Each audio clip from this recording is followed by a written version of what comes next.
Yesu Kristo ashimwe, tugeze ku munsi w'141 dusoma Bibiliya, turi mu gitabo cya Zaburi. Uyu munsi turasoma ibice 31 kugera ku bice 40. Reka dusome mu izina rya Yesu. Zaburi iyi yahimbiwe umutware w'abaririmbyi, ni iya Dawidi. Uwiteka ni wowe mpungiraho, singakorwe n'isoni. Unkize kubwo gukiranuka kwawe. Untegere ugutwi, utebuke unkize, umbere igitare gikomeye, inzu y'igihome yo kunkiza. Kuko ari wowe gitare cyanjye n'igihome kinkingira, nuko kubw'izina ryawe unjye imbere unyobore. Unkure mu kigoyi banteze rwihishwa, kuko ari wowe gihome kinkingira. Mu maboko yawe niho mbikiye ubugingo bwanjye, Uwiteka Mana y'umurava warancunguye. Nanga abita ku bitagira umumaro by'ibinyoma, ku bwanjye niringira Uwiteka.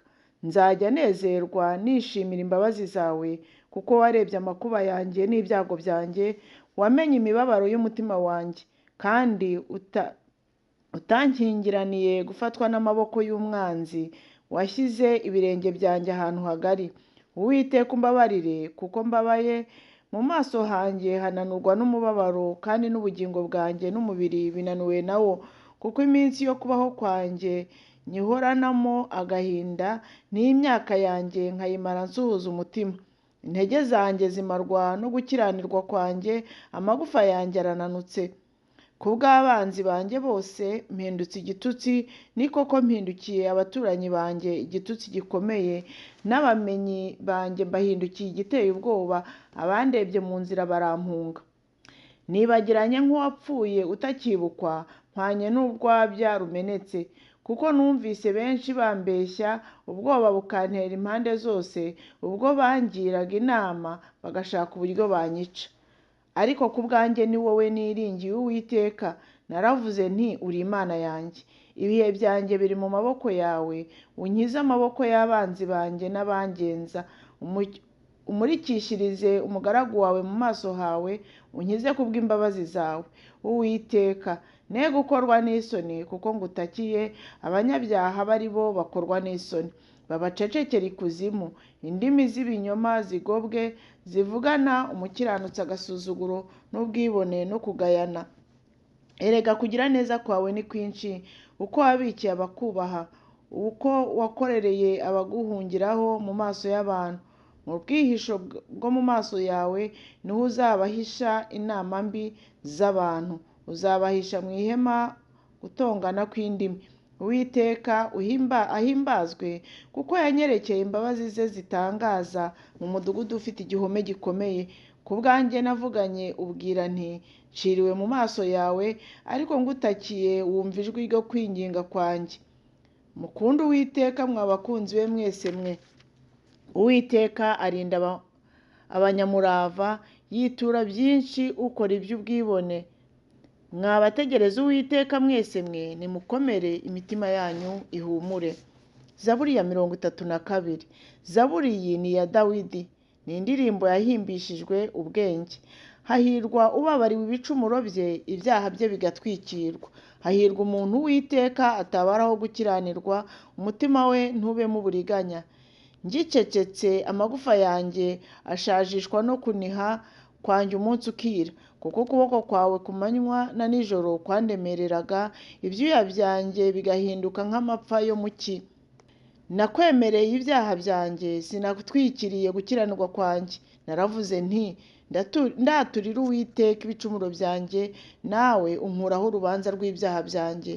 Nicyo gituma umukunzi wawe wese akwiriye kugusengera igihe wabonerwamo. Ni ukuri umwuzure w'amazi y'isanzure ntuzamugeraho. Ni wowe bwihisho bwanjye, uzandinda amakuba n'ibyago, uzangotesha impundu zishima agakiza. Nzakwigisha nkwereke inzira unyura, nzakugira inama. Ijisho ryanjye rizakugumaho. Ntimube nk'ifarashi cyangwa inyumbu zitagira ubwenge, zikwiriye guhatwa n'icyuma cyo mu kanwa n'umukoba wo ku ijosi. Utagira ibyo ntizakwegera. Abanyabyaha bazabona imibabaro myinshi, ariko uwiringira Uwiteka imbabazi zizamugota. Mwa bakiranutsi mwe, munezerwe Uwiteka mwishime, mwabafite imitima itunganye mwese mwe, ibyishimo bibatere kuvuza impundu. Zaburi ya 33. Mwabakiranutsi mwe, mwishimire Uwiteka, gushima gukwiriye abatunganye. Mushimishe Uwiteka inanga, mumuririmbire ishimwe kuri Nebelu n'imirya y'icumi. Mumuririmbire indirimbo nshya, mucurangishe inanga ubwenge, muyivugishe ijwi rirenga. Kuko ijambo ry'Uwiteka ritunganye, imirimo ye yose ayikorana umurava. Akunda gukiranuka n'imanza zitabera, isi yuzuye imbabazi z'Uwiteka. Ijambo ry'Uwiteka niryo ryaremye ijuru, umwuka wo mu kanwa ke niwo waremye ingabo zo muri ryo zose. Ateranya amazi yo mu nyanja nk'ikirundo, ashyingura imuhengeri mu bubiko. Isi yose yubaha Uwiteka, abari mu isi bose bamutinye, kuko yavuze bikaba, yategetse bigakomera. Uwiteka ahindura ubusa imigambi y'amahanga, akuraho ibyo amoko yibwira. Imigambi y'Uwiteka ikomera iteka ryose, ibyo yibwira mu mutima we bihoraho ibihe byose. Hahirwa ishyanga rifite Uwiteka w'Imana yaryo, ubwoko yitoranirije kuba umwandu we. Uwiteka arebera mu ijuru, areba abana b'abantu bose. Ari mu buturo bwe, areba ababa mu isi bose. Niwe ubumba imitima yabo bose, akitegereza imirimo yabo yose. Nta mwami ukizwa n'uko ingabo ze ari nyinshi, intwari ntikizwa n'imbaraga zayo nyinshi. Ifarashi nta mumaro igira wo gukiza, ntizakirisha umuntu imbaraga zayo nyinshi. Dore ijisho ry'Uwiteka riri ku bamwubaha, riri ku bategereza imbabazi ze, ngo akize ubugingo bwabo urupfu, abarinde mu nzara badapfa. Imitima yacu itegereza Uwiteka, niwe mutabazi wacu n'ingabo idukingira. Imitima yacu izamwishimira, kuko twiringiye izina rye ryera. Uwiteka, imbabazi zawe zibe kuri twe nk'uko tugutegereza. Zaburi ya 34. Zaburi iyi ni iya Dawidi, ubwo yisarishirizaga imbere ya Abimeleki, akamwirukana akagenda. Nzahimbaza Uwiteka iminsi yose, ishimwe rye rizaba mu kanwa kanjye iteka. Uwiteka niwe umutima wanjye unzirata, abanyamubabaro babyumve bishime. Mufatanye nanjye guhimbaza Uwiteka, dushyirane hejuru izina rye. Nashatse Uwiteka aransubiza, ankiza ubwoba nari mfite bwose. Bamurebyeho bavirwa n'umucyo, mu maso habo ntihazagira ipfunwe iteka. Uyu munyamubabaro yaratatse, Uwiteka aramwumva, amukiza amakuba n'ibyago bye byose. Marayika w'Uwiteka abambisha amahema yo kugota abamwubaha, akabakiza. Nimusogongere mumenye yuko Uwiteka agira neza, hahirwa umuhungiraho. Mwubahe Uwiteka mwabera be mwe, kuko abamwubaha batagira icyo bakena. Imigunzu y'intare ibasha gukena no gusonza, ariko abashaka Uwiteka ntibazagira icyiza bakena. Bana bato, nimuze munyumve, ndabigisha kubaha Uwiteka. Ninde ushaka ubugingo agakunda kurama, kugira ngo azabone ibyiza? Ujye ubuza ururimi rwawe kutavuga ikibi, n'iminwa yawe itavuga iby'uburiganya. Va mu byaha ujye ukora ibyiza, ujye ushaka amahoro uyakurikire, kugira ngo uyashyikire. Amaso y'Uwiteka ari ku bakiranutsi, n'amatwi ye ari ku gutaka kwabo. Igitsure cy'Uwiteka kiri ku bakora ibyaha, kugira ngo amareho kwibuka kwabo mu isi. Abakiranutsi baratatse, Uwiteka arabumva, abakiza amakuba n'ibyago byabo byose. Uwiteka aba hafi y'abafite imitima imenetse, kandi akiza abafite imitima ishenjaguwe. Amakuba n'ibyago by'umukiranutsi ni byinshi, ariko Uwiteka amukiza muri byose. Arinda amagufa ye yose, nta na rimwe rivunika.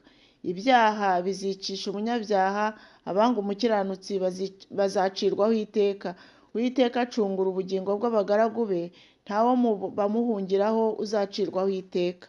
Zaburi ya 35. Ni zaburi ya Dawidi. Uwiteka aburana n'abamburanya, rwana n'abandwanya. Enda ingabo nto n'inini, uhagurukire kuntabara, kandi ushingure icumu mu ntagara, wimire abangenza. Ubwire umutima wanjye uti, ni jye gakiza kawe. Abashaka ubugingo bwanjye bamware, bagire igisuzuguriro. Abajya inama yo kungirira nabi basubizwe inyuma, baterwa ipfunwe. Babe nk'umurama utumurwa n'umuyaga, kandi marayika w'Uwiteka birukane. Inzira yabo ibe mu mwijima n'ubunyereri, kandi marayika w'Uwiteka bagenze, kuko bantegeye ikigoyi kubushya badafite impamvu. kandi badafite impamvu bateze ubugingo bwanjye ubushya. Kurimbuka kumutungure, ikigoyi yateze abe ari we gifata ubwe, akigwemo arimbuke. Nibwo umutima wanjye uzishimira Uwiteka, uzishimira agakiza ke. Amagufa yanjye yose azavuga ati, Uwiteka, ni nde uhwanye nawe? Kuko ukiza umunyamubabaro umurusha amaboko, ukiza umunyamubabaro n'umukene ubanyaga. Abagabo b'ibinyoma barahaguruka bakandega ibyo ntazi, bakabimbaza. Ibyiza nabagiriye bakabyitura ibibi, bikampindura nk'imfusha. Ariko njyeweho, iyo barwaraga nambaraga ibigunira nk'ababarisha ubugingo bwanjye kwiyiriza ubusa, ngasenga ncuritse umutwe mu gituza, nkamera nk'aho ari inshuti yanjye cyangwa mwene data urwaye, nkiyunamira nkambara ibyo kwirabura nk'uborogera nyina. Ariko ncumbagiye barishima baraterana, abatagira umumaro banteraniraho sinabimenya. Baranshishimura ntibarorera, bampekenyera amenyo nk'uko abakobanyi bakora, bakobana ibiteye isoni aho abantu basangira. Mwami, uzageza he kundebera gusa? Kiza ubugingo bwanjye kurimbura kwabo. Icyo mfite rukumbi gikiza intare. Nzagushimira mu iteraniro ryinshi, nzaguhimbariza mu bantu benshi. Abanyangira impamvu z'ibinyoma be kunyishima hejuru, abanyangira ubusa be kunyiciranira amaso. Kuko batavuga iby'amahoro, ahubwo bajya inama yo gushaka ibyo babeshyera abatuza bo mu gihugu.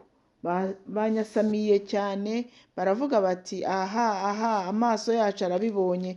Uwiteka warabibonye, ntuceceke. Mwami, ntumbe kure. Ivurugute ukangukire kuncira urubanza rw'ibyanjye Mana yanjye, Mwami wanjye.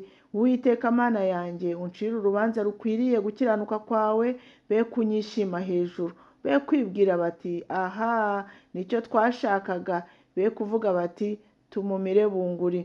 Abishimira ibyago byanjye bakorwe n'isoni bamwarane, abanyirata hejuru bambikwa isoni n'igisuzuguriro. Abakunda ko ntsinda nk'uko bikwiriye nibavuze impundu bishime. Iteka bavuge bati, Uwiteka ahimbazwe, wishimire amahoro y'umugaragu we.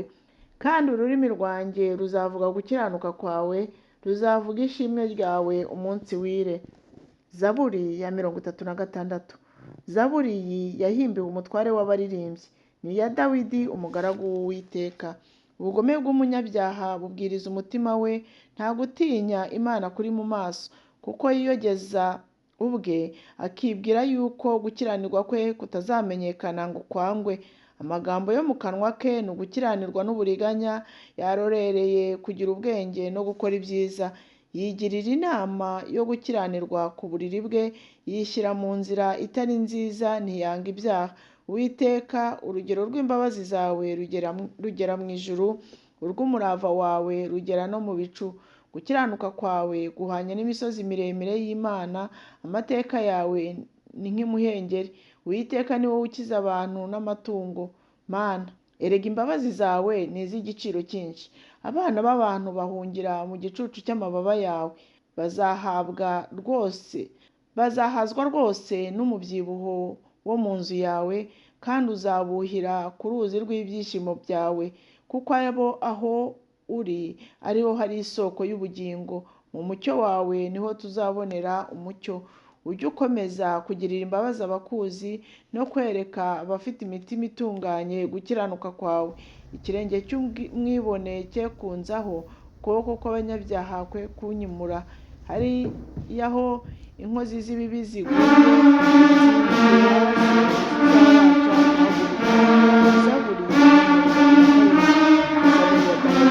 ntuhagarike umutima n'abakozi bawe,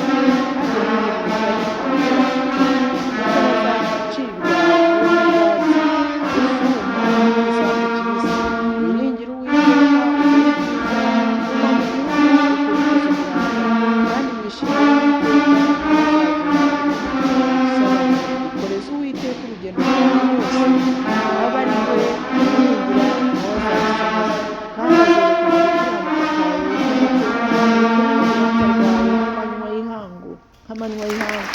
nkwifuriza Uwiteka umutegereze wihanganye, ntuhagarike umutima nubona ibyiza mu rugendo rwe, n'umuntu usohoza inama mbi.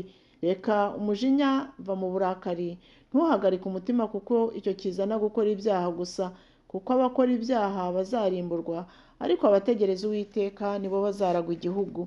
Kuko hazabaho igihe gito umunyabyaha ntabeho, ni koko uzitegereza he umubure, ariko abagwaneza bazaragwa igihugu, bazishimira amahoro menshi.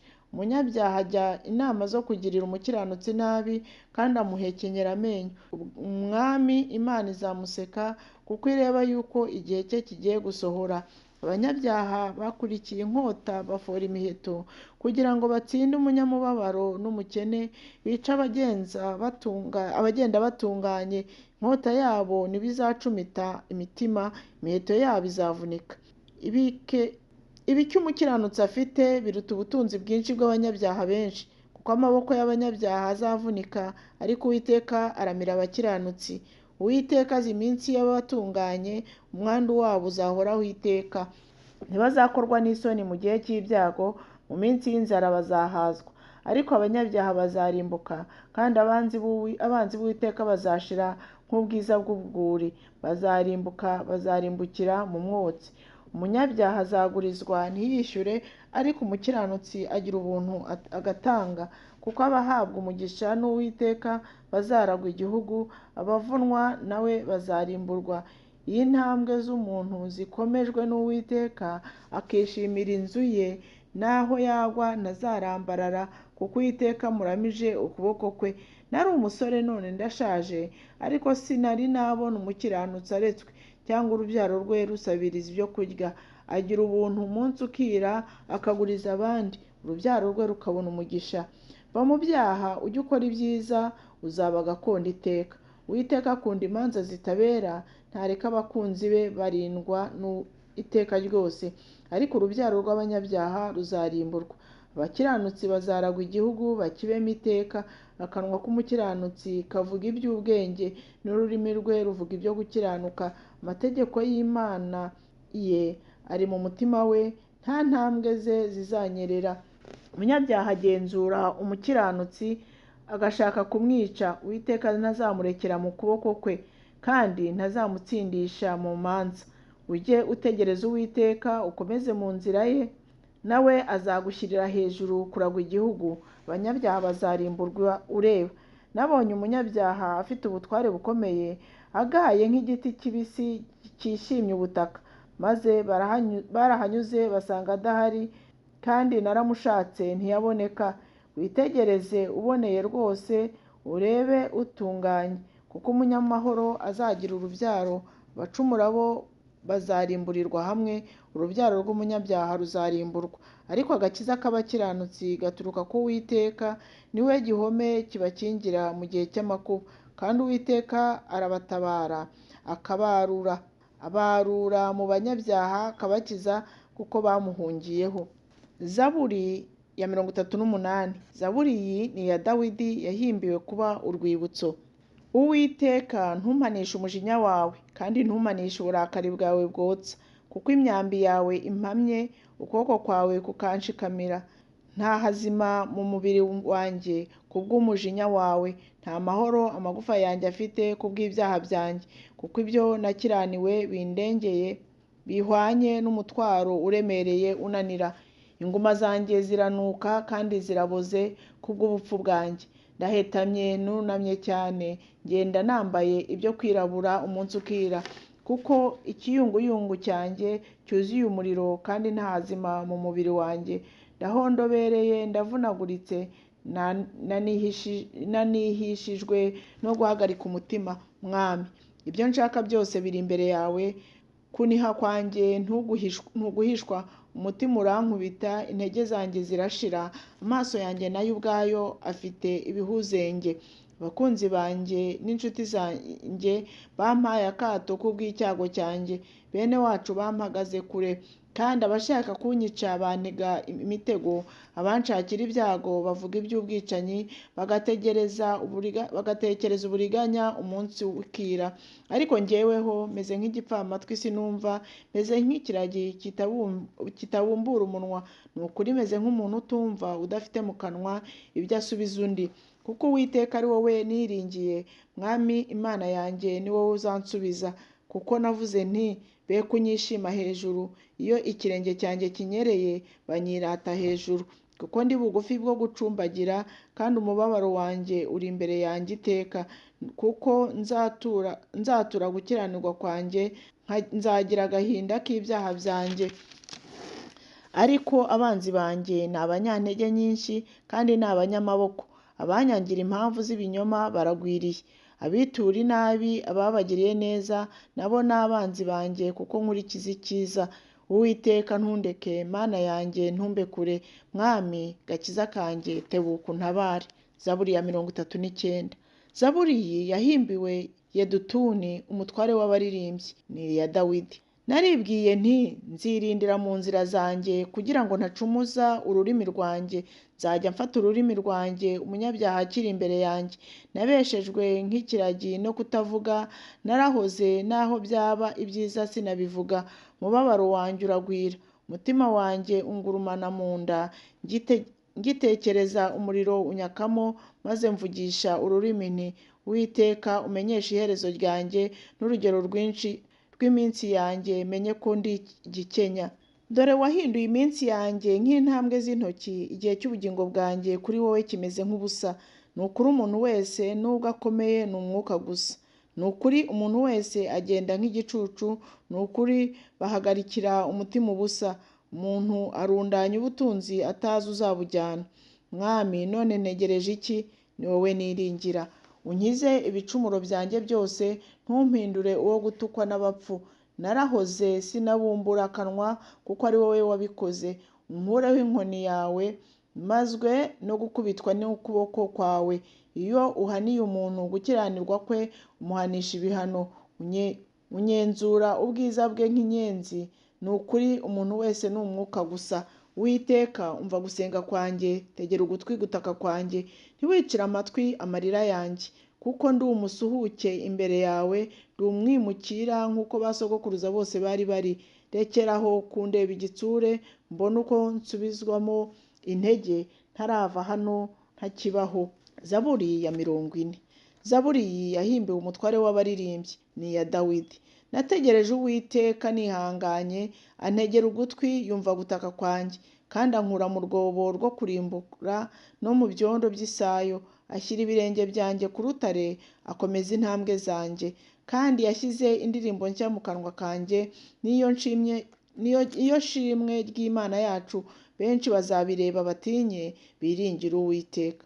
Hahirwa uwiringira Uwiteka, kandi ntahindukirire abibone cyangwa abiyobagiza gukurikiza ibinyoma. Uwiteka Mana yanjye, imirimo itangaza wakoze ni myinshi, kandi ibyo utekereza kutugirira nabyo ni byinshi. Ntihariho wagereranywa nawe. Nashaka kubyatura no kubirondora, byaruta ubwinshi ibyo nshoboye kubara. Ibitambo n'amaturo y'ifu ntubyishimira, amatwi yanjye urayazibuye. Ibitambo byokeje n'ibitambo by'ibyaha ntiwabishatse. Mperako ndavuga nti dore ndaje mu muzingo w'igitabo, niko byanditswe kuri iki. Mana yanjye, nishimira gukora ibyo ukunda, ni koko amategeko yawe ari mu mutima wanjye. Namamaza ubutumwa bwiza bwo gukiranuka mu iteraniro ryinshi, sinzabumba akanwa kanjye. Uwiteka urabizi. Ntabwo mpisha gukiranuka kwawe mu mutima wanjye, mvuga umurava wawe n'agakiza kawe. Imbabazi zawe ni ukuri kwawe, simbihisha iteraniro ryinshi. Uwiteka, nawe ntunyime kugira neza kwawe. Imbabazi zawe n'ukuri kwawe bijye bindinda iteka. Kuko ibyago bitabarika bingose, ibyo nakiraniwe bingezeho nkaba ntabasha kubireba. Biruta umusatsi wo ku mutwe wanjye ubwinshi, bituma umutima wanjye umvamo. Uwiteka emera kunkiza. Uwiteka tebuka untabare. Abashakira ubugingo bwanjye kuburimbura bakorwe n'isoni bamwarane. abishimira ibyago byanjye basubizwa inyuma, bagira igisuzuguriro, bambwira bati aha aha, barekwe kubw'isoni zabo. Abagushaka bose bakwishimire bakunezerwe, abakunda agakiza kawe bajye bavuga bati Uwiteka ahimbazwe. Icyakora njyeweho ndi umunyamubabaro n'umukene, ari uko Uwiteka anyitaho. Ni wowe mutabazi wanjye n'umukiza wanjye, Mana yanjye, ntutinde. Murakoze rero, mugire umunsi mwiza, tuzakomeza ejo.